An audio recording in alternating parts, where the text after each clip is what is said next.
of the terrorists. Could you clarify? What exactly are you referring to? Yes, the terrorists are being reinforced by many foreign fighters who come from elsewhere, who are not actually... When I look at the case of Burkina, there are many criminals who are in Burkina, but who are not Burkinabe. There are also trainers who come from many countries to teach them a lot of techniques. But what is their interest? But this isn't really terrorism. It's imperialism. Their goal is to keep us in a state of permanent war so that we can develop and so they can continue to plunder our resources. So they have every interest in bringing in specialists in mines to plant different types of mines and explosives experts. Today the terrorists are using drones, the fight and everything. So these are professionals from certain countries who come to teach them all of this. All of this is to keep us in a state of insecurity. But we are aware of the situation. We adapt each time to their methods of operation, and we will continue the fight until we have reclaimed the entire Sahel. Are there specific countries that are funding these fighters? All the imperialist countries are funding these fighters. There you have it. There are many of them. We can't name them individually. Some are even hidden, ones we couldn't imagine. But there are many.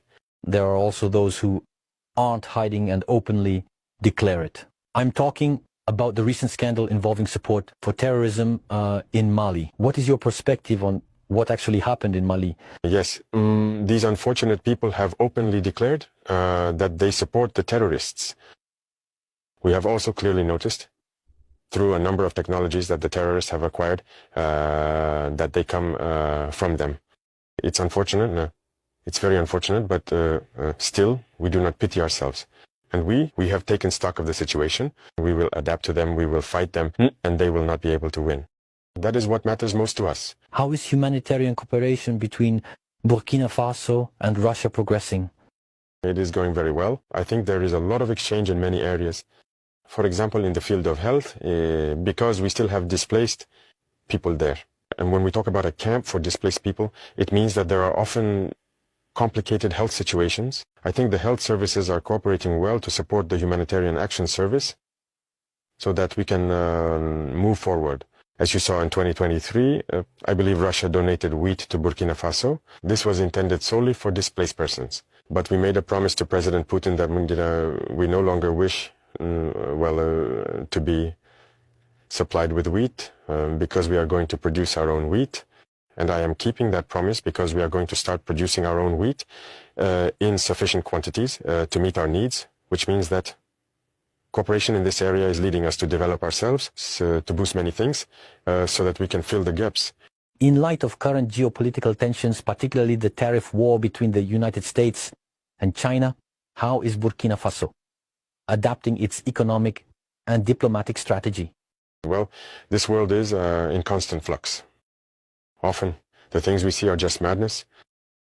We have to stay alert and be able to adapt at any moment. And that's very important because we keep up with current events. There is an economic battle going on almost everywhere, but as far as we're concerned, we trade with China without any issues. We buy a lot of goods from China, and the Chinese also buy many things from us. There are Chinese companies setting up in our country, despite people trying to disparage Burkina Faso. It's the same with Russia right now. So all the countries that are currently fighting for their economic independence, we try to collaborate more closely with these countries because it's a form of oppression from imperialism.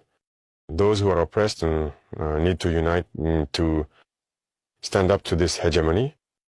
So, in principle, we adapt to all these situations. Mr. President, what is your view on the recent deterioration of relations with Algeria?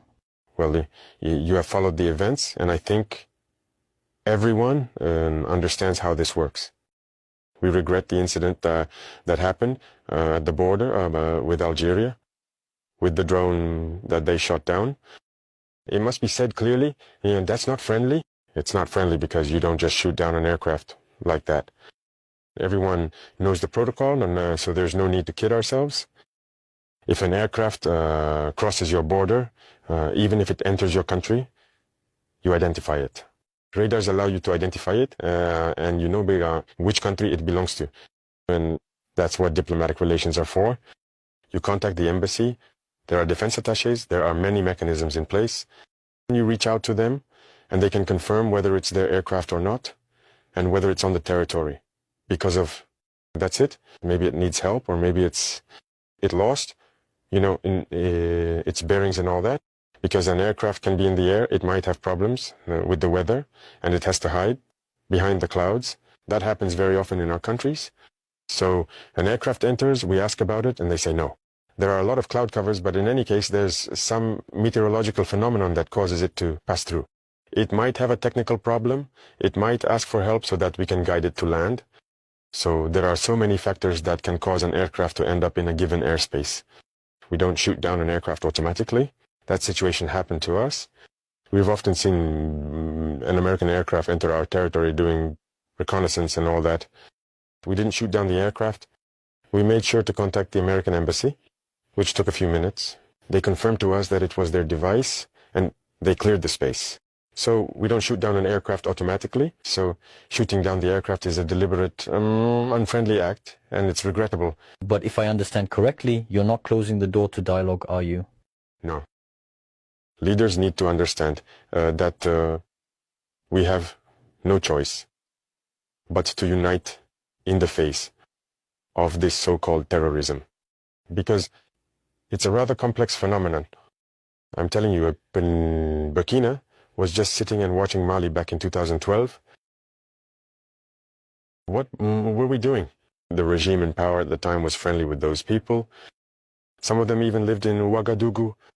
Yag lived in Ouagadougou. That's the reality. But what's happening today? They've turned against us. They're not free people. They're manipulated by the imperialists, and the orders they're given, they pass on to their criminals on the ground, and they carry them out. So everyone needs to understand that we must unite to face this. There's no possible negotiation with those people. Precisely.